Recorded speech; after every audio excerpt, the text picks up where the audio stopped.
কাঁচা টমেটো দিয়ে এত সুন্দর একটা মাখা হয় সত্যি বলতে আমি জানতাম না। তো আমি যখন জেনেছি সেটাই তো তোমাদের সাথে শেয়ার করব। তো আমি গিয়েছিলাম একটু বাগানে, দেখলাম আমাদের টমেটোগুলো একদম কাঁচা আছে। আমি ভাবলাম ঠিক আছে চলো একটু পাকুক। তারপরে কি যেন বুদ্ধি এলো, বললাম চলো এর সাথে একটু এক্সপেরিমেন্ট করা যায়। তো নিয়ে এসেছিলাম কাঁচা টমেটো, দেখতেই পাচ্ছ এখনো বীজগুলো পুরো সবুজ হয়ে আছে, গায়ের ওপরটাও পুরো সবুজ হয়ে আছে, এর এখনো একদম আদো পাকা বলেও কিছু হয়নি। তো সেইগুলো একটু চপ করে নিয়েছিলাম, নিয়ে কি করেছি তার মধ্যে দিয়েছি একটু তেঁতুল, আর দিয়েছিলাম জিরে মরিচের গুঁড়ো, আর দেখতে পাচ্ছ শুকনো লঙ্কাগুলো ভালো করে ভেজে নিয়েছিলাম, চাট মশলা যেরকম দিতে হয় দিয়েছি, আর একটু দিয়েছিলাম উপর থেকে সর্ষের তেল। ব্যাস এবার হাতের কেরামতি দেখাও তোমরা।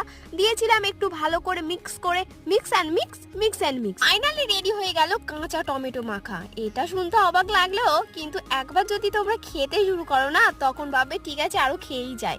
এরকম ট্রাই করলে অবশ্যই আমাকে ধন্যবাদই জানাবে। তো ভিডিও কেমন লাগলো?